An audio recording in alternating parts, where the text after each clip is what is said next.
Здрасти! Аз съм Биляна от Профипът. Мястото, където помагам на младите хора да правят осъзнати избори за бъдещето си. Днес ще говорим за избор. Не само за избор на образование или професия, а избор на посока за държавата. Записвам това видео на 12 декември 2025 година, ден след като правителството обяви, че подава оставка след масовите протести. И покрай това започна една много добре позната песен. Нямам за кого да гласувам, всички са еднакви, нищо няма да се промени. Да съм честна с вас, това мислене изключително много ме ядосва. Защото е удобно и защото убива смисъла. Важно уточнение.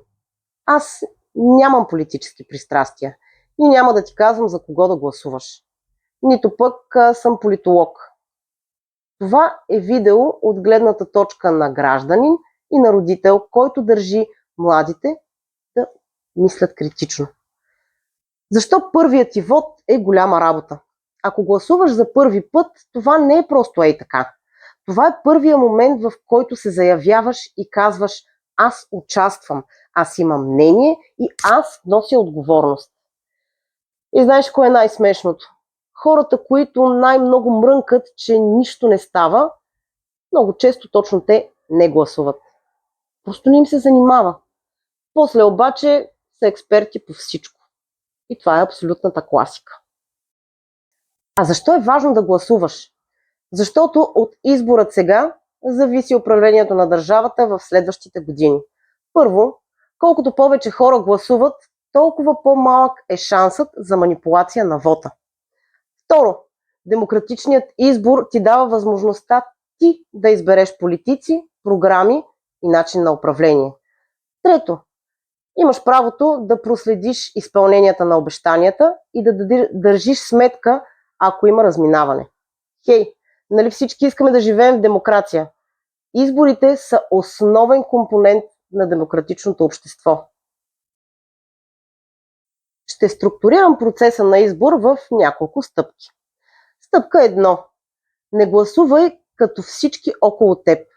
Нормално е родители, приятели, учители, TikTok, групи във Facebook да ти обясняват кое е най-правилното. Само че няма правилно. Има твоето. Политическият избор е като кариерният. Ако копираш от друг, после плащаш цената за чужди грешки. Между другото, ако някой ти каже: ако не гласуваш за Хикс, ти си тъп, това не е аргумент. Това е чиста проба манипулация. Стъпка номер 2. Провери фактите. Не мемета из мрежата. Политиката в социалните мрежи е като филтър. Изглежда много готино, но често е фалшиво. Какво да правиш вместо да вярваш на клипче, което крещи? Първо, прочети източника. Официални програми, официални решения, документи. Проверявай твърденията. Ако някой казва: те направиха еди какво си, търси реалното решение. Било то закон, гласуване, обещание, а не слухове, лъжи и манипулации. Слушай различни гледни точки. Не един инфлуенсър, не една страница, не еди кой си, дето много ги разбира нещата. И да, възможно е сред най-незнайните кандидати и личности да имат диаманти, които просто нямат бюджет за мансирана кампания. Това е абсолютна реалност. В листите обикновено има около 30 партии и коалиции, а масово се гласува за 5. Стъпка номер 3. Направи си лични критерии. Вземи листи химикал и си напиши 3-5 критерия, които са важни за теб през следващите години. Например, образование, работа и доходи, правосъдие, здравеопазване, корупция, бизнес среда. Ти решаваш. После гледай кой какво предлага от тези теми. Не избираш перфектния спасител. Избираш най-близката визия до твоите лични ценности. Стъпка номер 4. Няма перфектен избор. И това е окей. Ако чакаш идеалната партия или идеалния кандидат, ще чакаш като за промоция на iPhone през 2009.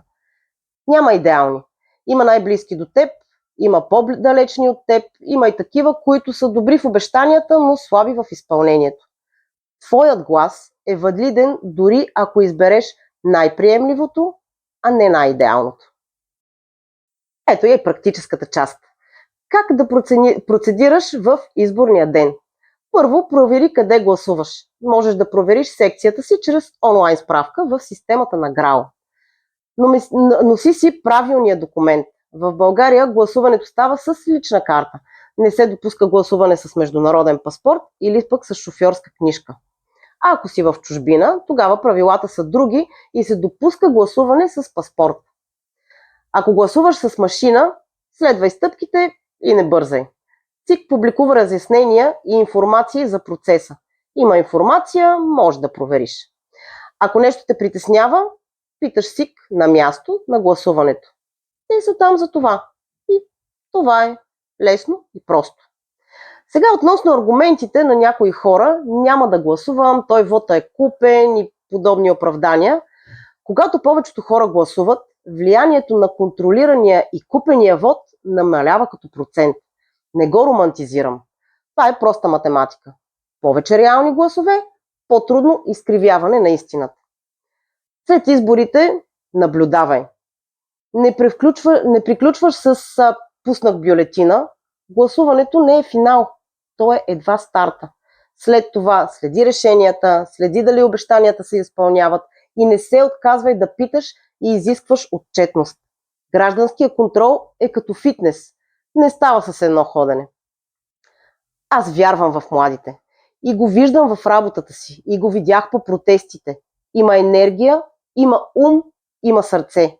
И ако си на прага на първия си вод, не оставай на както дойде. Направи го осъзнато. Провери, помисли и гласувай. Ако това видео ти е полезно, прати го на приятел, който няма за кого. Понякога решението е просто. Да си включим мозъка.